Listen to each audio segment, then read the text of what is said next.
parada, acho que é mais de um mês, né? A primeira parte, nós paramos no livro do Gênesis, né? Tivemos uma visão geral do Pentateuco e no último encontro nós vimos o livro do Gênesis, mais uma parte. Agora vamos para uma segunda parte. O livro do Gênesis ele é muito rico, né? Tem muito detalhe. Inclusive nós vamos fazer ele em 3 partes. E essa então é a segunda que nós vamos dar continuidade. Então, livro do Gênesis, e vamos começar pela criação do homem e da mulher. Tá?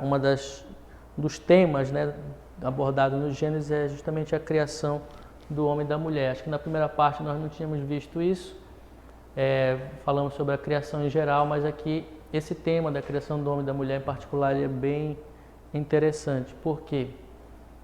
Diz o Gênesis que Deus criou o homem e a mulher à sua imagem e semelhança.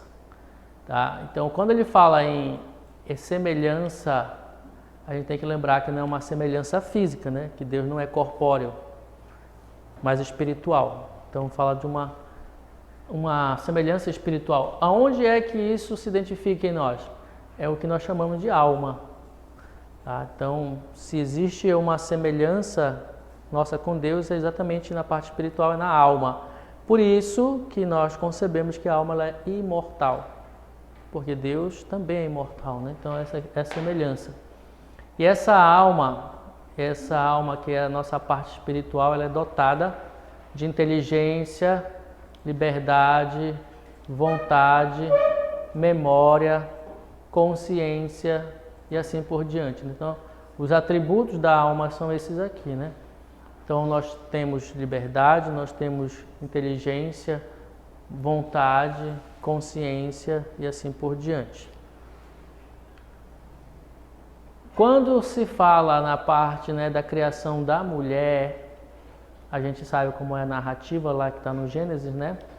E que diz que Adão teve um sono profundo e aí Deus tirou uma parte de Adão e de lá fez a mulher. Então, essa mulher tirada do homem significa que ela tem a mesma dignidade, né? Então o símbolo da costela de Adão é exatamente dizer, é a mesma matéria, a mesma essência, a mesma dignidade. Então, quando a mulher é criada, o homem descobre nessa mulher a ajuda adequada que Deus queria dar a ele. Então, lembre que lá o texto ele fala que a mulher foi criada, Deus viu que Adão precisava de uma auxiliar. Algumas traduções falam de uma ajuda.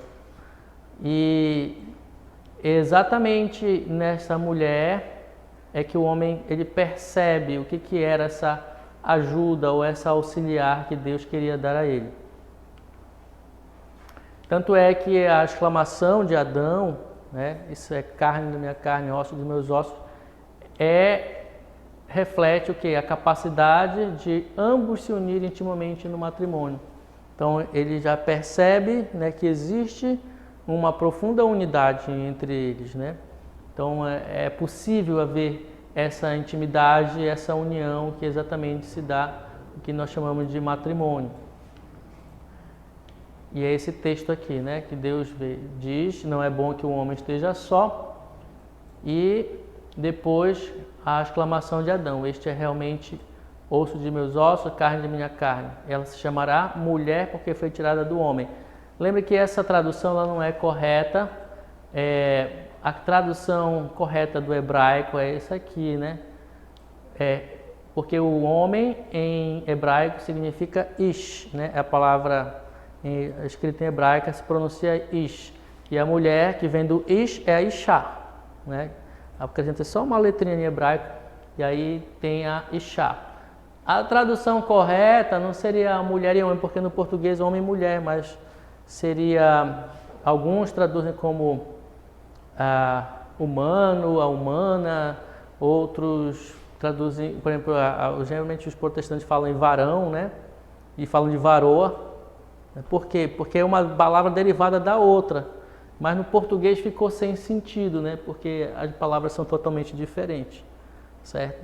Mas se a gente quisesse traduzir realmente, assim, literal, seria mais ou menos, né? Humano, humana, alguma coisa assim, certo? porque é uma palavra que deriva da outra. Então, diante da alegria de Adão, Deus dá o sentido do casamento. Qual é?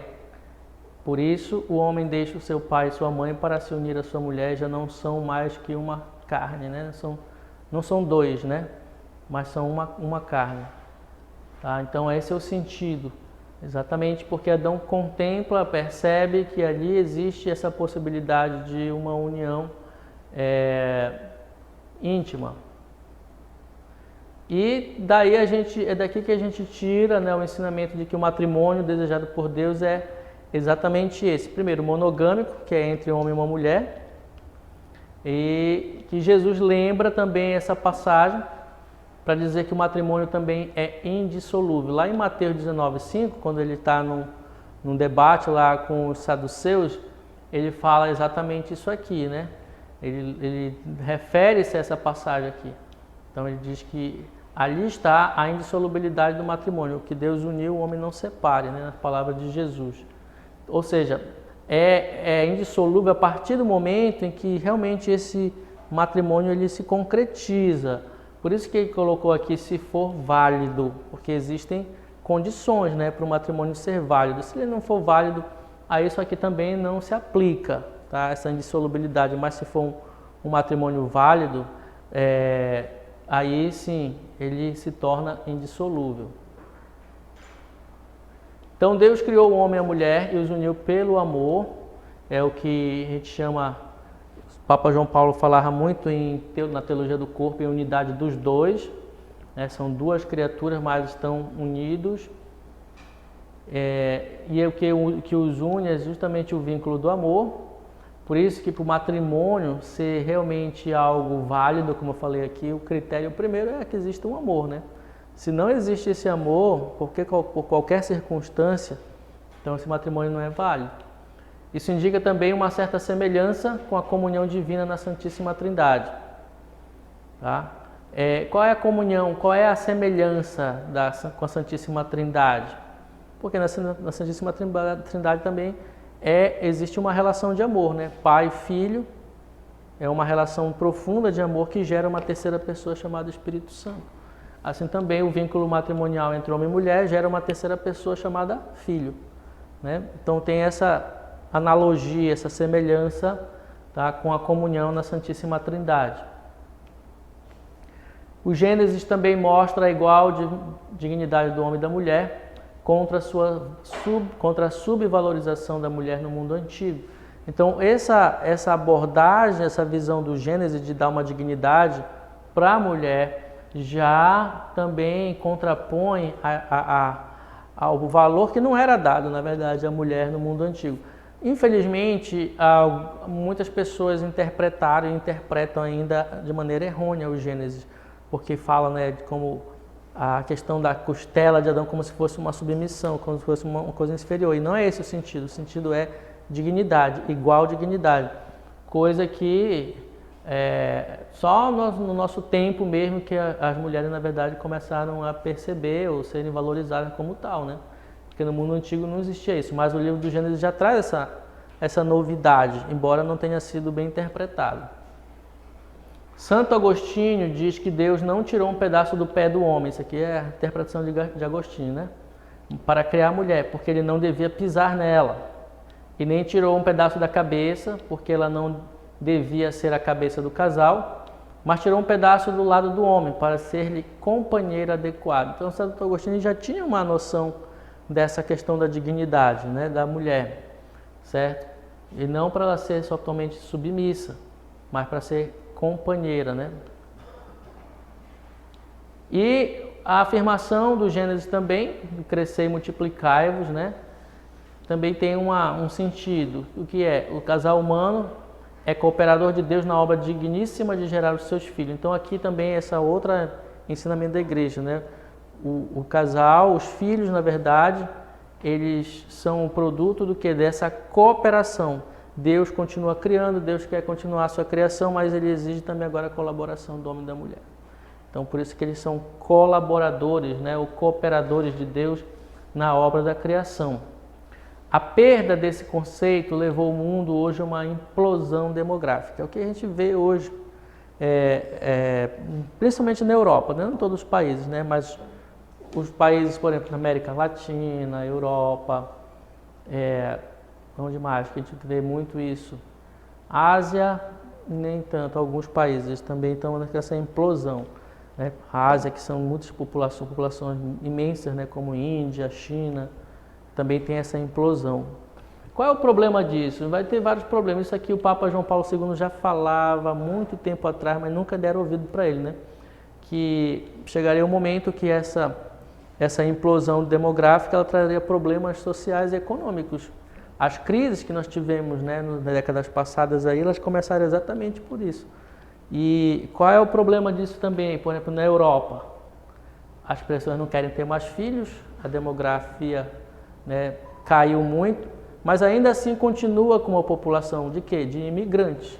Os imigrantes estão tomando conta da Europa, né? Os muçulmanos, principalmente, tomam conta da Europa porque eles não estão nem aí para essa questão de filho, né? Eles não ficam com muitas restrições, certo? Então, segundo o ensinamento da igreja, quando o homem perde essa noção aqui, ó, de cooperador de Deus, leva a isso aqui, tá? Perdeu essa noção, leva a isso aqui. E é o que está acontecendo, né, no mundo, na verdade? Porque veio uma teoria de que a população é muito grande, isso é a teoria malthusiana que veio lá da década de 60, ela dizia, né, que o mundo não comportaria muita população, faltaria alimento, porque a produção de alimento ela não seguia o mesmo ritmo do crescimento demográfico. E não é o que a gente vê hoje, não é que falta alimento, falta a distribuição de alimentos, na verdade, né? Esse aqui é o problema do mundo. Na verdade, a gente acaba desperdiçando mais alimento do que aproveitando. Então está faltando uma distribuição e não exatamente a falta de alimento, embora tenhamos uma população crescente, né? Mas a própria China, que era um dos países mais restritivos por causa de uma superpopulação que eles têm, ainda tem até hoje esse problema, eles começaram a abrir mais. Por quê? Porque eles viram que a economia ia entrar em colapso, com uma superpopulação de idosos e com uma geração nova, né, declinando. Isso aí traz problemas, né, futuros.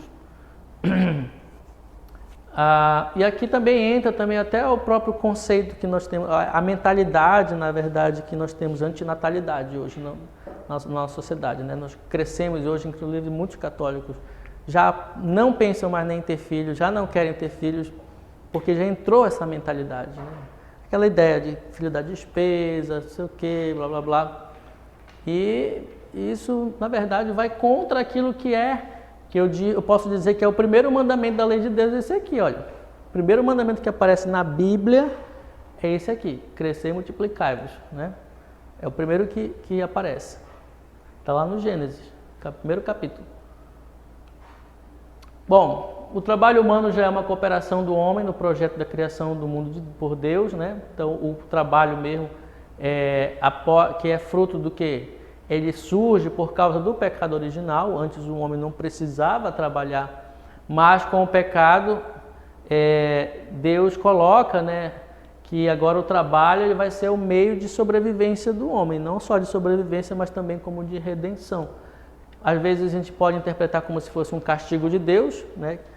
Mas não é bem assim, não é bem um castigo. Agora é uma forma também do homem se redimir.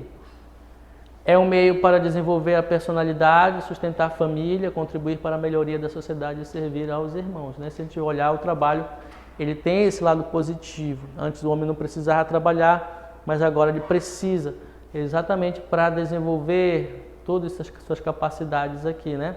E para contribuir mesmo com a sociedade.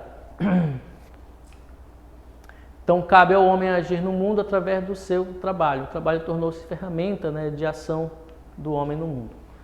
Já lembre que lá na criação existe essa abordagem, né, do descanso de Deus no sétimo dia, né? O que significa isso? Mostra que a criação depende e pertence a Deus. E é Deus que a cuida e a sustenta. E também é uma antecipação do descanso, a alegria definitiva após a passagem do homem por este mundo, né? Isso aqui é João Paulo II que afirma. Ou seja, a criação, ela toda vem de Deus, é Deus que continua zelando por essa criação, mas esse descanso de Deus, né, que aparece na Bíblia, ele diz aqui, ó, precisa também haver um descanso final por tudo aquilo que a gente vai viver aqui, porque, ou seja, esse descanso final ele vai acontecer quando a gente passar por essa existência terrena e chegar, né, à alegria definitiva prometida por Deus. Vamos ler esse aqui. O Catecismo ensina: os animais são criaturas de Deus que os envolve com sua solicitude providencial. Por sua simples existência, eles o bendizem e lhe dão glória. Deus confiou os animais à administração daquele que criou a sua imagem. Portanto, portanto legítimo o serviço dos animais para a alimentação e a confecção das vestes. Podem ser domesticados para ajudar o homem em seus trabalhos e lazeres. Os experimentos médicos e científicos de animais são práticas moralmente admissíveis, se permanecerem dentro dos limites razoáveis e contribuírem para curar ou salvar vidas humanas. É contrário à dignidade humana fazer os animais sofrerem inutilmente e desperdiçar suas vidas. Igualmente indigno gastar com eles o que deveria prioritariamente aliviar a miséria dos homens. Pode-se amar os animais, porém não se deve orientar para eles o afeto devido exclusivamente às pessoas. Olha só, o Catecismo já fala de um problema que a gente estava vivendo hoje, já falava isso há muito tempo, né? Na questão dos animais, né? Como é que é essa nossa relação com a criação, né? Com os animais? Eles, só pela existência já dão glória a Deus, né? E foi todos confiados à administração, ao cuidado do homem. Então, por isso que é legítimo o homem se servir do animal. Para quê? A gente se usa muito, né, para alimentação, para um monte de coisa. Sempre se usou, sempre se utilizou, desde a época de Jesus, muito antes dele até. Então, para os trabalhos, fazeres, lazer, etc. E aí fala, por exemplo, os experimentos, né, que tem. Hoje temos um grupo, muita gente aí falando contra, né, experimento contra animal. Mas é um método que a gente tem, né, para ficar cada vez mais seguro a chegar à criação de medicamentos, de vacinas, né? A gente sabe que isso aqui é necessário. E o que mais que ele fala aqui? É contrário fazer os animais sofrerem. Tudo bem, hoje tem muitos grupos, né, de defesa dos animais. Beleza, perfeito. Porém, ao mesmo tempo, ele fala que é indigno gastar com eles o que se deveria prioritariamente aliviar a miséria dos homens. A gente sabe que hoje tem um gasto, as pessoas gastam muita coisa com animais, principalmente cachorro, né? Os pet shops hoje faturam muito por causa disso, né? Às vezes são gastos indevidos. A gente vê pessoas que não querem mais ter filho, mas tem cachorro. Na Europa é assim. A gente não vê mais criança, mas todo mundo tem cachorro, né? Cachorrinho em casa. Então, eu acho que aquela desculpa de dizer que é muito caro, o cachorro acaba sendo mais caro ainda.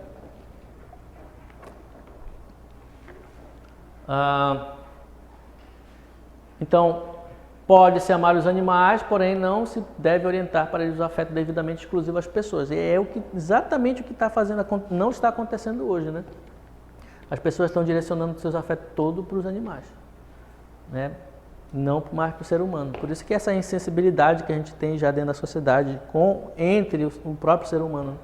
E aí se transfere toda, né, a carga afetiva para os animais, que é um negócio meio complicado, né? Psicóloga que pode explicar isso aí depois. A gente vê isso aqui acontecendo, né? Cada vez mais, cada vez com maior frequência.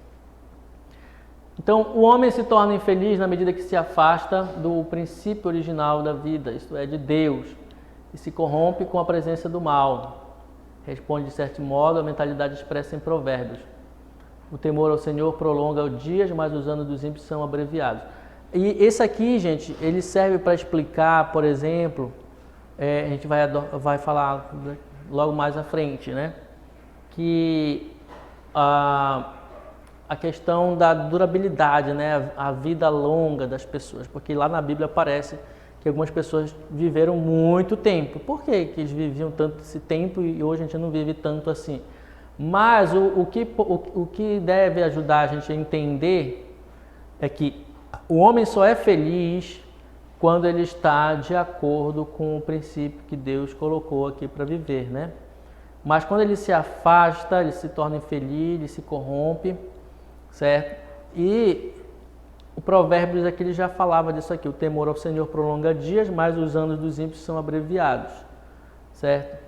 Então, o que a gente vai ver aqui, por exemplo, quando a Bíblia aborda a vida longa dos patriarcas, né, e outros personagens bíblicos, que vida longa significa uma vida abençoada. Por exemplo, Abraão viveu muito tempo, mas antes dele tiveram outros que viveram muito mais tempo. Mas por que isso? Porque eles viveram muito? Não, isso é também uma figura de linguagem para dizer, olha, eles foram homens muito abençoados, então Deus deu uma vida longa para eles, certo? O sentido é esse aqui. E a gente vê, por exemplo, em Gênesis 6:3, à medida que a humanidade se torna mais pervertida, a idade diminui, certo? À medida que, quando a gente vê aqueles primeiros patriarcas, vamos dizer, aqueles primeiros personagens que tinham uma vida longa e depois outros que vão encurtando, é exatamente esse sentido. Meu espírito não animará o ser humano para sempre, sendo apenas carne, não viverá mais do que 120 anos. Quer dizer, quando chega a delimitar 120 anos, dizer, ó, você não vai viver mais do que isso. Por quê? Porque a maldade, vamos dizer assim, o pecado começou a tomar conta do ser humano e ele então perde essa bênção, né, essa vida abençoada. E aí sua idade também reduz. Então a ideia que está no Gênesis é essa, não é que os caras viveram muito tempo realmente, a ideia é de que eles eram abençoados, eles não estavam pervertidos, contaminados pelo mal. Mas agora as outras gerações que vêm depois começam a se perverter, por isso elas começam a ter menos vida, né? Menos tempo de vida. Por exemplo, o caso de Enoque, né? Gênesis 5, 21 e 24. Olha, ele diz que viveu 365 anos, muito tempo, hein? Isso, vejam que é uma coincidência, né, com o número de dias do ano solar. Tá? Detalhe, não existia ainda o calendário solar como a gente conhece hoje, de 365 dias. Por exemplo, os judeus usavam o calendário lunar, tinha outras espécies, outro tipo de calendário, mas não como a gente entende hoje. Mas está lá, que ele viveu 365 anos. Uma coincidência? Talvez. Então ele diz que ele andou com Deus e desapareceu com Deus. O que significa? Que ele era santo. Então tinha uma intimidade muito grande com Deus. Seu arrebatamento não precisa ser interpretado ao pé da letra, porque tem lá, e muitos hoje ainda interpretam nessa questão do arrebatamento. Por quê? Por que não precisa ser interpretado ao pé da letra? Ele foi arrebatado mesmo. Então, a interpretação é essa aqui, ninguém foi ao céu antes da ascensão de Jesus. O céu estava fechado pelo pecado. Então, trata-se de quê? De uma figura de linguagem. Então, não é exatamente que houve um arrebatamento. Deus arrebatou ele. Não. Porque na concepção católica, ninguém chegou ao céu antes da ascensão de Jesus. Né? Só se entra no céu após Jesus ressuscitar e ascender ao céu. Então é uma figura de linguagem que quer enfatizar o quê? A grandeza do personagem. Então era um homem, né, de grande valor. Por isso essa ideia da santidade também, né? Então ele andava com Deus, significa que ele era santo. Assim como a gente vê, por exemplo, Moisés também, né, que tinha essa intimidade muito grande com Deus. Então, vida longa significa o quê? Santidade de vida. Por exemplo, lá também o caso de Matusalém, né? Diz que ele viveu 969 anos, aí viveu muito mais ainda, hein? O paraíso, como é que era esse paraíso, né? Lembrando que o paraíso era na terra, né? Era neste mundo. Então o homem gozava de um estado de graça, harmonia e felicidade, participando da filiação divina. O jardim, ele é apresentado como uma coisa bela, não existe mal, e existem duas árvores, né, que diz o Gênesis, a árvore do conhecimento do bem e do mal e a árvore da vida. Tá? A gente vai já ver aqui essa interpretação, o que eram essas árvores aí, né? Então o jardim era perfeito, não existia mal, não existia pecado, não existia nada. O homem foi criado para ser feliz, então aquele era o lugar de felicidade. O Deus criou o mundo para o homem ser feliz, completamente feliz. Então por isso não existia nada que interferisse nessa felicidade, nem obstáculo, nada, absolutamente nada. E aí o catecismo diz o quê? A igreja, interpretando o simbolismo da linguagem bíblica à luz do Novo Testamento e tradição, ensinou que nossos primeiros pais, Adão e Eva, foram constituídos em um estado de santidade e justiça original. Esta graça da santidade original era uma participação da vida divina. Tá? Então, quando ele fala em graça e santidade, significa o quê? Havia uma participação muito íntima, né, dos primeiros homens com Deus. Agora sim, vamos ver as árvores. Então, a árvore da ciência do bem e do mal. O que significa? Tudo é símbolo, gente, tudo é símbolo. O homem deveria se submeter à vontade do Criador, mesmo sem compreender toda a realidade divina. Então, a simbologia é o seguinte: o homem ele é livre, né? Ele tem liberdade, mas ele deve se submeter à vontade do Criador, mesmo que ele não compreenda toda a realidade divina. A gente não é capaz de compreender, né? O grande problema do homem é querer compreender aquilo que ele não pode, ou seja, a realidade divina. Foi a causa do pecado, foi essa. A tentação foi essa, de conhecer o que ele não pode conhecer, de querer conhecer o que ele não pode conhecer, porque ele não é Deus. E a árvore da vida é o dom da imortalidade. Então tinha uma árvore que você é imortal, o homem foi criado para ser feliz, para ser imortal. E depois que ele perde a imortalidade, ele também é proibido de tocar naquela árvore, né? Ou seja, ele não tem mais acesso àquela vida plena, agora só Jesus que vem para resgatar. E a advertência lá no Gênesis é o quê? Não comas do fruto da árvore da ciência do bem e do mal, porque no dia em que deles comerdes, morrerás indubitavelmente. Tá? Então veja que o homem foi feito para ser imortal, ele não sabe o que é morte, mas Deus adverte, né? Não comas do fruto da árvore da ciência do bem e do mal. Na verdade não é um fruto, né? Significa o quê? Que o homem não deveria infringir essa vontade aqui do Criador, né? Ele deveria estar submisso à vontade do Criador sem infringir essa vontade, sem querer fazer tudo o que desce na sua cabeça, né? Mas o problema foi exatamente que ele não obedeceu isso aqui. Então Deus permite a possibilidade do mal em virtude de um bem maior, a liberdade. Então, olha só, porque a pergunta é, Deus não poderia ter evitado? Poderia, mas ele tem um dom que é absoluto aqui para o homem, que chama-se liberdade. Nós vamos ter essa liberdade sempre para escolher, né?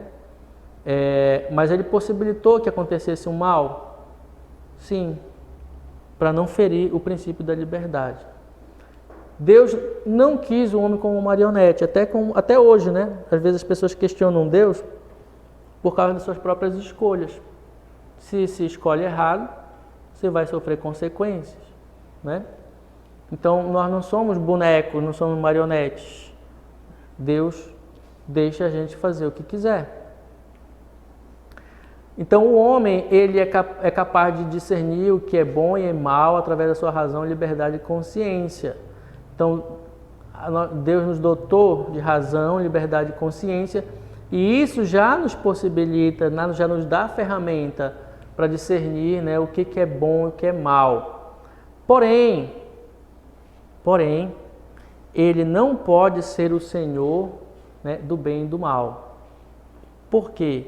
A gente tem capacidade de discernir, mas não assim de maneira perfeita. A gente ainda precisa se submeter ao que é a vontade de Deus. E se Deus diz, olha, não é por aqui, é porque não é mesmo. Então veja que ainda tem esse auxílio, vamos dizer assim, divino, né? O problema do homem é ele querer escolher os seus caminhos de acordo com a sua vontade e não querer se submeter à vontade de Deus. E aí é isso que causa o pecado. Então, decidir o que é bom ou mal por si mesmo, sem Deus, continua sendo a grande tentação do homem. Até hoje é isso, né? A gente querer escolher nossos próprios caminhos, né? Decidir o que é bom, o que é mal. Quer ver isso, gente, quando tem algumas coisas na doutrina católica que são muito conflituosas. E quando a gente fala isso, por exemplo, numa palestra, fala isso, e numa homilia, isso causa muito rebu. Por quê? Porque as pessoas continuam querendo decidir para si mesmas o que é bom e o que é mal, né? Sem critérios. Qual é o critério? O meu critério é o que eu acho, porque eu acho que é assim, sem critérios, né? Esse continua sendo o grande pecado do homem, né? Então, a árvore do conhecimento do bem e do mal deveria expressar, né, e constantemente recordar ao homem o limite intransponível para um ser criado. Isso aqui também é um documento, né, de João Paulo II que fala disso aqui, tá? Então era para recordar que ele é um ser limitado. É para recordar para o homem que ele é criatura, mas o homem se achou, né, muito soberbo nesse sentido.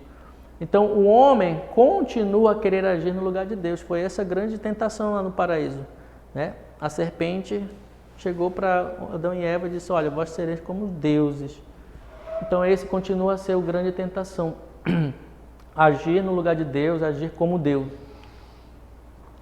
Por exemplo, como é que a gente vê isso aqui? Algumas questões assim mais fortes hoje na sociedade. O homem querendo agir como no lugar de Deus. A eutanásia, dizendo não. O homem sempre agora ele é o Senhor da vida, ele que quer decidir pela vida dos outros, quem deve nascer, quem deve morrer, quando está a hora de morrer ou não. A questão da inseminação artificial, né? Isso aqui que eu falo, quando a gente fala isso aqui, às vezes dá muita... É uma das questões que as pessoas querem contestar, né? Mas ela fere, na verdade, né, o princípio natural das coisas, o princípio da criação. O aborto, que é totalmente um atentado contra a vida, as uniões homoafetivas, né? Quando se fala isso aí, tem gente que vem com 5 pedras, né, para cima, porque acham que o homem tem direito de ser feliz a qualquer custo, ferindo mesmo a vontade de Deus. Ideologia de gênero, que hoje também está cada vez mais avançando nos países, em todo lugar, né? No Brasil não avança tanto porque ainda tem muita resistência, ainda tem muita oposição, mas que eles querem uma brechinha só para avançar, isso sem dúvida. Clonagem humana e assim por diante. Tem muitas questões, isso aqui são todas questões bioéticas, na verdade, né, que estão em jogo aqui, né? Isso também é uma das coisas que eu sempre leciono, né, na faculdade, com os alunos, sempre essas questões bioéticas, são muito complexas, na verdade. O Papa Bento XVI, ele já falava de uma chamada ditadura do relativismo, que é tanto no âmbito moral como no religioso. Inclusive, ele falava dessa ditadura na igreja, né? Se eu escrevi aqui, se eu escrevi... Não coloquei aqui, mas o que era a ideia da ditadura do relativismo? Ele disse que, olha, o relativismo entrou forte na sociedade, ou seja, não existe uma verdade absoluta. Todo mundo tem sua verdade. Então, se a igreja vem se posiciona e diz, não, é isso aqui, aí vem alguém, vem 10 em cima dizendo, não, está tudo errado. Porque cada um tem a sua verdade, não existe verdade, tá? E isso, na verdade, se tornou uma ditadura. Aquilo que deveria ser, não, cada um tem direito a expressar a sua opinião, cada um tem... Não, é mentira isso. Quem defende essa ideia, na verdade, quer impor que o outro também, né, não tenha verdade nenhuma, não tenha verdade absoluta. Por isso que ele chama de ditadura do relativismo. E isso, inclusive, também entrou na igreja. Não se deve procurar na Bíblia o lugar exato do paraíso terrestre, tá? Porque dá uma ideia de geografia, e até hoje tem muita gente que especula onde é que era esse paraíso. Mas o que significa, na verdade? Indica mais um estado de vida. O símbolo do paraíso é um estado de vida, que o homem foi criado para viver um determinado modo de vida, que era o quê? Uma vida de intimidade com Deus, de profunda intimidade com Deus. Tem alguém com sono aí? Tem. Então era essa a ideia. Então nesse estado o homem possuía o que se chama, né, na teologia de dons preternaturais. O que eram esses dons préternaturais? Primeiro, a imortalidade, ou seja, a morte entrou no mundo por causa do pecado, então o homem era imortal. Sem o pecado, o homem não morreria. E aí o que diz o livro da sabedoria? Ora, Deus criou o homem para a imortalidade e fez imagem de sua natureza. Foi por inveja do demônio que a morte entrou no mundo. Então foi esse o projeto original de Deus, que o homem fosse imortal. Então esse é um dos que o que a gente chama de dons préternaturais. Outro dom préternatural é a ausência de sofrimento. Então o homem não nasceu para morrer, não nasceu para sofrer. E o sofrimento é consequência também do pecado. Outro é a integridade, ou seja, ele era livre da concupiscência da carne, ele não tinha uma inclinação para o pecado, o homem não tinha essa inclinação, né? Ele não tinha. Antes, os instintos estavam submissos à razão e à fé. Então, aquilo que a gente chama de instinto hoje, que às vezes é mais forte em nós, que às vezes não conseguimos controlar, o homem, antes do pecado, ele controlava perfeitamente. E a ciência moral infusa, o que é isso? Ele era apto a assumir suas responsabilidades diante de Deus. Tá? Então o homem era um ser totalmente responsável. Depois do pecado, o que acontece? A primeira coisa que acontece, ele diz, não fui eu, foi a mulher não, foi a serpente, e assim um joga a culpa para o outro, né? E até hoje é assim, né?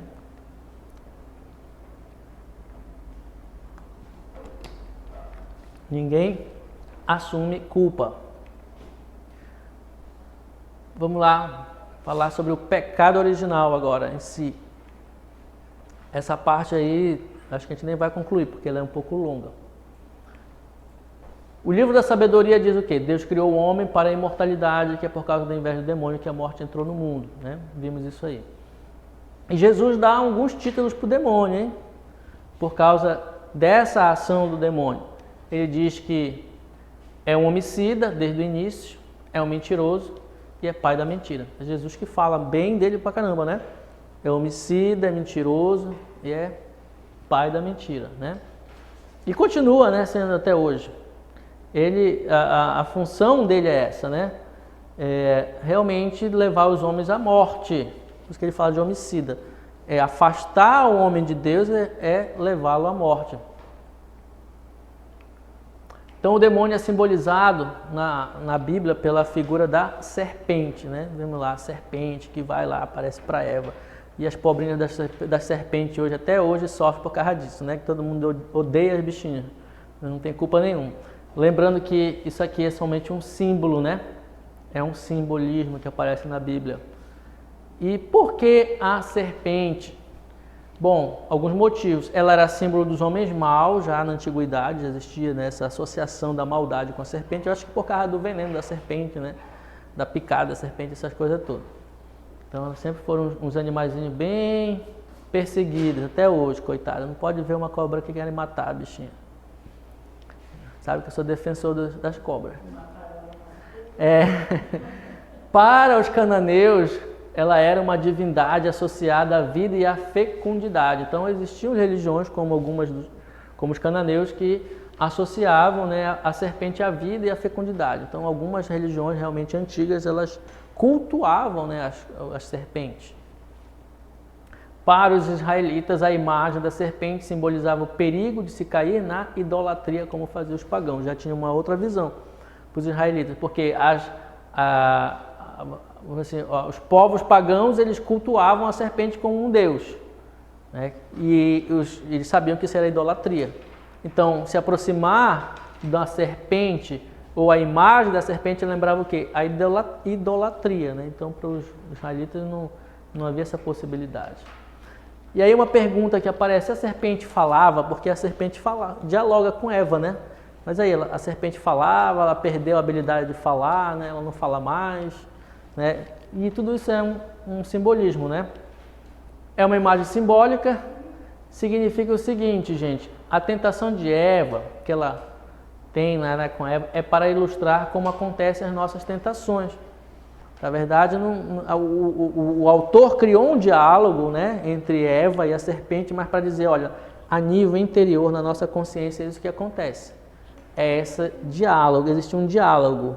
Porque no fundo, a gente sabe quando a gente está fazendo besteira, a gente sabe que está errado. A gente sabe que está errado, mas a gente fica num diálogo conosco mesmo, né? Argumentando, né? E tem por isso que tem aquela imagenzinha, né, do anjinho, do diabinho, um instigando, falando uma coisa, fala outra, porque isso simboliza o quê? Nossa interior, né? Nossa consciência interior, que na verdade ela fica nesse conflito, ela fica nessa dualidade aí, né? Nesse jogo, né? De força. Então, essa questão do diálogo da serpente com Eva é exatamente para mostrar como é que acontecem as nossas tentações. O diálogo criado pelo autor serve para entendermos os fundamentos das nossas tentações, né? Então, para dizer como é que funciona. E daí a gente entende pelo diálogo como é que funcionam as tentações. Então, outra pergunta que a gente pode fazer é se eles comeram da fruta proibida, né? Comeram ou não comeram? Novamente falava de simbolismo, porque comer a fruta significa o quê? Tentados, eles desobedecem a Deus. Não aceitam o modelo de vida que Deus havia lhes dado. Então, comer é desobedecer, na verdade. Deus, olha, não comam. Então, quando eu como, desobedeço a Deus. Ou seja, recusam o modelo de vida que Deus tinha lhes oferecido, né? E é aquilo que eu falava, né? Queriam ser como deuses. A serpente colocou isso, plantou isso na cabeça deles, né? No dia que vocês comerem dessa fruta, vocês serão como deuses. Vocês conhecerão o bem e o mal, seus olhos se abrirão, sua mente se abrirá, sei lá, alguma coisa assim. Então, no fundo, o pecado, a raiz do pecado é a soberba.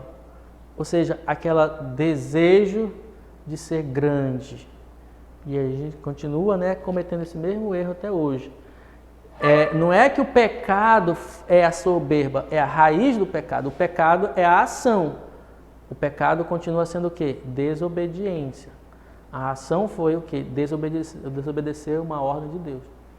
Mas o que instigou, vamos dizer assim, a raiz, o fundamento, é exatamente essa soberba, esse desejo de ser como Deus, de ser grande, né? De ter independência, de ser autossuficiente, que é o que continua sendo o mesmo problema do homem até hoje, né? A gente começa a pecar exatamente quando deixa a soberba crescer dentro de nós. Então a Bíblia nos ensina que o mal e a morte não vêm de Deus, mas foi criação, né? Do inimigo de Deus. Deus criou o homem para que vivesse em perfeita harmonia com ele. O homem então quebrou esse mandamento, destruiu a harmonia que havia com Deus, consigo mesmo, com a criação. Tá? Então houve uma quebra, e quando quebra isso aqui, existe uma desarmonia agora em tudo. Primeiro consigo mesmo, que ele já não consegue mais nem se ter um equilíbrio interior, não consegue mais ter essa harmonia, esse equilíbrio com a natureza e nem mesmo com Deus. O que diz o catecismo? O homem, tentado pelo diabo, deixou morrer em seu coração a confiança em seu Criador e, abusando da sua liberdade, desobedeceu ao mandamento de Deus. Então vejam que foi uma tentação que provocou, né, o quê? Uma desconfiança. O homem não confia mais em Deus. É aquela ideia, que foi a ideia que a serpente plantou na cabeça de Eva, né? Por que Deus colocou essa proibição? Assim, lançou aquela dúvida. Diz assim, se Deus colocou proibição é porque ele não é tão bom assim. Porque se ele fosse bom, ele deixava vocês fazer tudo o que vocês quisessem, né? A ideia é mais ou menos essa aqui. Então esse foi o primeiro pecado. Daí em diante todo pecado será uma desobediência a Deus e uma falta de confiança em sua bondade. Então sempre o pecado também é uma das raízes, assim, das características, né, do pecado é exatamente essa aqui. É uma falta de confiança na bondade de Deus. Então o homem ele quer fazer as coisas por si só porque não confia na bondade de Deus. Quer ver isso aí ser muito forte? É quando acontece alguma situação muito difícil na vida de alguém, né? E ele sabe que a solução, não a solução, mas o caminho é continuar sendo fiel a Deus, mas ele não quer. Ele quer buscar os seus próprios meios. Ele quer buscar suas próprias saídas, né? Suas próprias respostas. Ele não confia. Quer ver um caso clássico? Acontece lá no Antigo Testamento mesmo, a promessa de Deus para Abraão. Ele disse que ia ser pai de uma grande nação, tal, não sei o quê, mas aí foi passando o tempo, ele velho, a Sara velha e nada de filho. E aí a Sara, né, instigada pela serpente, diz o quê? Olha, tem uma escrava minha aí, tu pode ter filho com ela. Tentando, sabe, uma alternativa. Se fosse hoje, eles diziam assim, não, faz inseminação que dá certo. Entendeu? Busca uma saída, busca um atalho, né? Então, a falta de confiança na bondade de Deus. O homem quis ser como Deus, querendo definir o que é o bem e o que é o mal, sem se submeter a Deus, sem seguir as normas de Deus. Então, novamente, só reforçando aquilo que a gente já falou, né?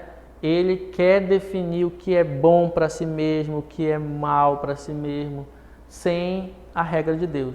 Se Deus diz, não faz isso, vai por aqui, ele quer... Não, acho que esse critério de Deus não está ultrapassado. Eu tenho minhas normas, tenho meus...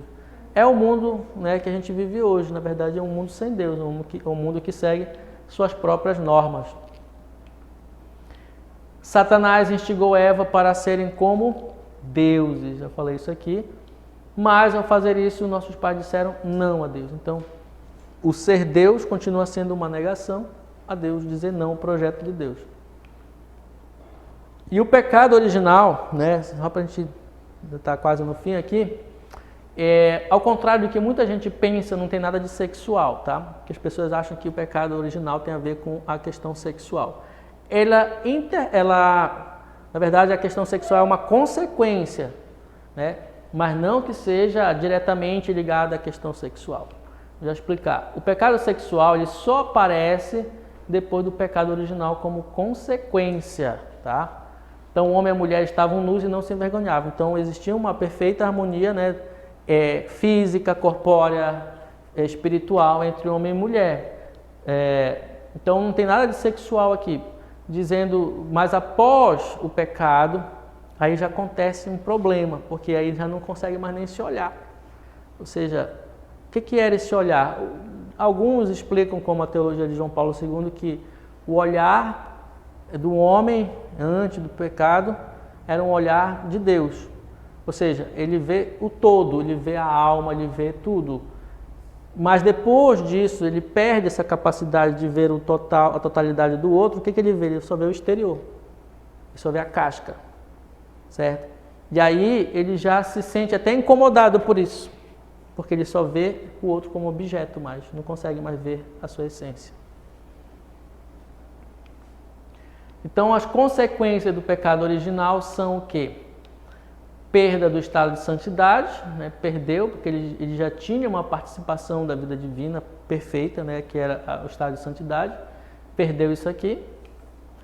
Perda do estado de justiça, ou seja, havia uma harmonia perfeita consigo e com a mulher, né? No caso aqui ele perdeu essa harmonia todinha. Existia uma harmonia com a criação, com Deus. Veja que a criação também ela fica agressiva, né? Após o pecado original. A criação era perfeita, mas agora a natureza ela se torna agressiva. A gente percebe isso na narrativa do Gênesis, né?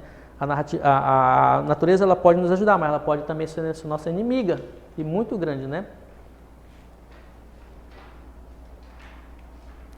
A perda dos dons préternaturais, né, que eu já tinha falado aqui, né, que era a imortalidade e a ausência de sofrimento. E esses dons, eles não puderam mais ser transmitidos aos descendentes, tá? Então, veja, o pecado original trouxe um monte de perda, na verdade. Perda disso, perda daquilo, perdeu tudo. E isso não pôde mais ser transmitido aos descendentes. Aquilo que se perdeu não se consegue mais transmitir. O homem teve agora... houve uma ruptura mesmo, ele não consegue mais, nenhum ser que vem depois, né, nenhum ser humano que é criado depois não tem mais esses dons aqui que tinha antes, né? Então a consequência do pecado é essa perda muito grande de dons que Deus tinha dado aos homens. E isso não é mais transmitido então para os descendentes. Então, pensando assim, o que a gente chega à conclusão? O pecado original, ele é um pecado de carência e não de culpa. Ou seja, pelo nosso conceito católico, nós nascemos com um pecado chamado pecado original. Mas aí ele vai dizer, mas por quê? Como é que alguém nasce com pecado? Ele teve culpa? Não tem culpa, exatamente, ele está dizendo isso aqui, não tem culpa. Então o pecado não é de culpa, é um pecado de carência. É um pecado porque falta os dons, né, que nós tínhamos antes do pecado original. Né? Faltam os dons, e todos esses dons aqui que Deus tinha dado. Por isso que chama de pecado original. O que diz o catecismo? Em consequência do pecado original, a natureza humana está enfraquecida em suas forças, submetida à ignorância, ao sofrimento e à dominação da morte, e inclinada ao pecado, concupiscência, né? O pecado original é transmitido com a natureza humana, não por imitação, mas por propagação, certo?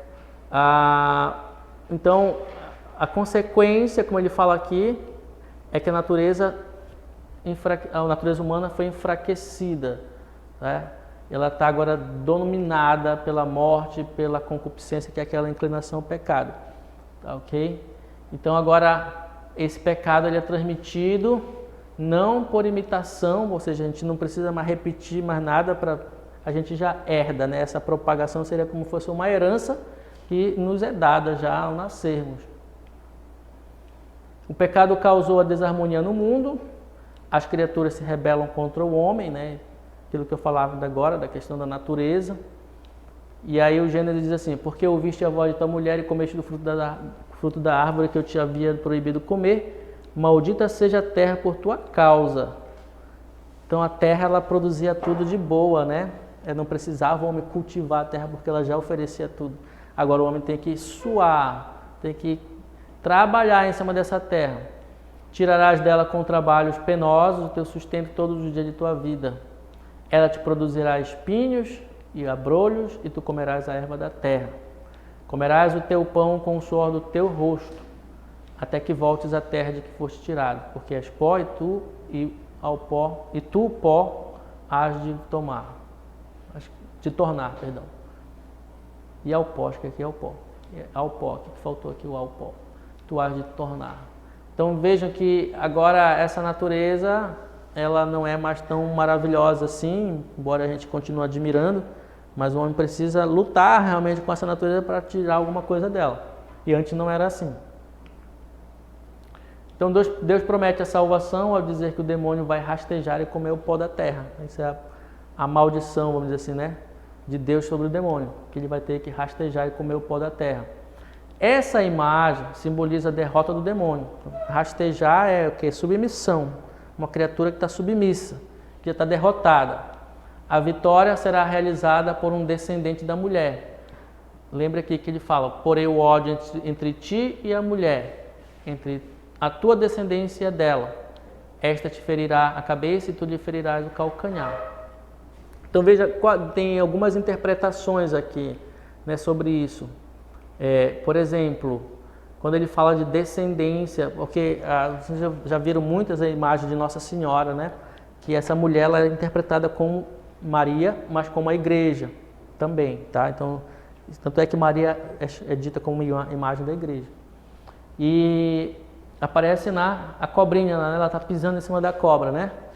Mas não é Maria que pisa na cobra, não é a mulher, é a descendência da mulher, tá? É a descendência. A tradução correta, né, no hebraico mesmo, está aqui em descendência, fala da descendência da mulher, que é a descendência que vai, né, vai pisar a serpente.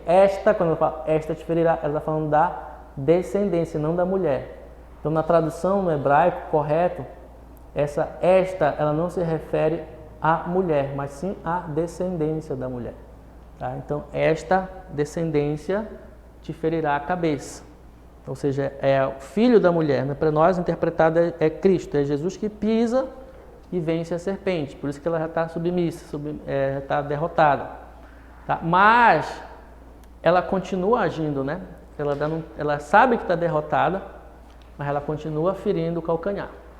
Ela continua mordendo, né? Ou seja, embora o demônio saiba que está vencido, isso não o impede de maltratar os filhos de Deus. Ele está querendo levar o maior número de filhos de Deus, né, para longe de Deus mesmo, para a perdição. Porque esse é o papel dele, né? Ele sabe que está vencido, vai chegar o tempo dele, mas ele não desiste. E continua mentindo. Reforçando, né, sobre o pecado original, não é o ato sexual que transmite o pecado original, perdão. O ato sexual por si só não é pecaminoso, né? Isso aqui é um ensinamento da igreja, o ato sexual por si só não é pecaminoso. Agora, lógico, quando eu falo que não é pecaminoso, quando ele é vivido de acordo com a vontade de Deus, né? Não é qualquer ato sexual dizer que não é assim. O ato sexual, quando vivido dentro do parâmetro do amor conjugal, aí sim ele não é pecaminoso, certo? E o ato não é pecaminoso e não é causa, né, do pecado original, né? Então não é o ato sexual, o pecado original não deriva do ato sexual, pelo contrário, o ato sexual é consequência. Podemos apenas afirmar que a geração não transmite a graça santificante. É aquilo que eu falava para vocês, né? A geração de uma nova vida não transmite graça santificante. Por isso que eu falava que o pecado original ele é um pecado por carência, não por culpa. Essa graça ela é dada por onde? Pelo batismo. Por isso que nós precisamos batizar as crianças. Para quê? Para recuperar essa graça santificante que não é mais transmitida por geração. Nós perdemos essa graça santificante. E aí o batismo de Cristo vem justamente para recuperar essa graça santificante. Ou seja, eu tendo a graça santificante, eu tenho a possibilidade de ser salvo. Eu tenho a possibilidade de ser redimido. E sem ela, não. Por isso que é importante para nós a questão do batismo, né? E por fim, a análise do pecado em sua dimensão original indica que, por parte do pai da mentira, ao longo da história da humanidade, será uma constante pressão por parte do homem para rejeitar a Deus até chegar ao ódio, amor por si mesmo até o desprezo de Deus, como expressa Santo Agostinho. O homem tenderá a ver em Deus, acima de tudo, sua própria limitação e não a fonte de sua libertação e plenitude do bem. Então veja que essa afirmação de Agostinho é tudo que a gente pode resumir disso aqui que a gente falou. Qual é o problema do homem? Ele vê ainda o Deus não como um amigo, mas como um inimigo. Ele vê Deus como sua própria limitação e não como fonte de libertação e de bem. Vemos isso confirmado em nossos dias, em que ideologias ateias tentam erradicar a religião baseadas em pressupostos que determinam a alienação radical do homem, como se o homem fosse despojado de sua humanidade quando, para aceitar a ideia de Deus, atribui o que pertence ao homem exclusivamente ao homem. Então, quando ele está falando de ideologia, gente, aqui ele está falando de ideologias ateias, está falando principalmente do marxismo, tá? Porque o marxismo ele tira totalmente a ideia de Deus, né? Ele rejeita essa ideia de Deus e diz que a religião é uma alienação, né? Uma alienação do homem, tá? Daí surge uma forma de pensamento e uma prática histórico-sociológica em que a rejeição de Deus chegou até a declaração de sua morte. Isso aqui está criticando Nietzsche, né? Que falar da morte de Deus. Lógico, tem várias maneiras de se interpretar essa morte de Deus, mas muitos foram na onda dele e chegaram e afirmavam realmente que declarar que o mundo sem religião é exatamente esse, é um mundo onde não existe Deus e Deus está morto. E isto é um absurdo conceitual e verbal, né? Isso aqui foi só também uma declaração de João Paulo II, né? Esse documento Dominum et Vivificante. E para finalizar de uma vez, São Tomás diz: se Deus não impediu o primeiro homem de pecar, foi porque Deus permite os males para obter deles um bem maior. Toda a teologia ela está baseada nessa coisa aqui, de perguntar por que o Deus permitiu o homem pecar. Mas ele não sabia que ia pecar? Provavelmente sim. Né? Se Deus é onisciente de tudo, ele sabia. Né? Mas por que ele permitiu? E aí São Tomás diz, olha, ele permite os males para obter deles um bem maior. Ou seja, vamos dar a volta por cima disso aí. A volta é o quê? É a redenção, é Jesus. E São Paulo vai falar o quê? Onde abundou o pecado, superabundou a graça. Tá? Então, houve pecado, houve, a graça foi maior. A graça continua sendo maior, né? Por isso que a gente tem que pensar no mundo cada vez mais positivo, apesar de a gente ver tanta coisa ruim. A gente vê muito pecado, muito erro, mas o próprio São Paulo falava, olha, tem muita graça, tem muito pecado, mas tem muita graça no meio. Por isso que eu gosto de uma autora norte-americana que ela fala exatamente disso. Onde existe caos, existe graça. E a graça está de tal maneira que a gente não percebe, a gente acha que é só o mal que está prevalecendo, e não é. A graça de Deus está no meio, e ela é até maior do que o mal, só que a gente às vezes não percebe, porque a gente ainda está meio cego também, né? Por causa do pecado. E é isso. Perguntas, dúvidas, choros, lamentações, estão com sono, querem ir embora. Emily, está com sono, Emily?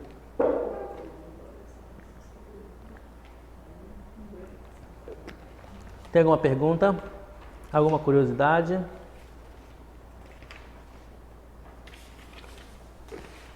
Não, né? Com certeza? Olha lá. Então é isso. Agradeço a presença de vocês e vamos pedir a Deus que Ele nos abençoe mais uma vez. Pedindo a intercessão de Maria, rezemos. Ave Maria, cheia de graça, o Senhor é convosco. Bendita sois vós entre as mulheres. Bendito é o fruto do vosso ventre, Jesus. Santa Maria, Mãe de Deus, rogai por nós, pecadores, agora e na hora de nossa morte. Amém. O Senhor esteja convosco. Desce e permaneça sobre vós a bênção de Deus Todo-Poderoso, Pai, Filho e Espírito Santo. Obrigado, boa noite a todos.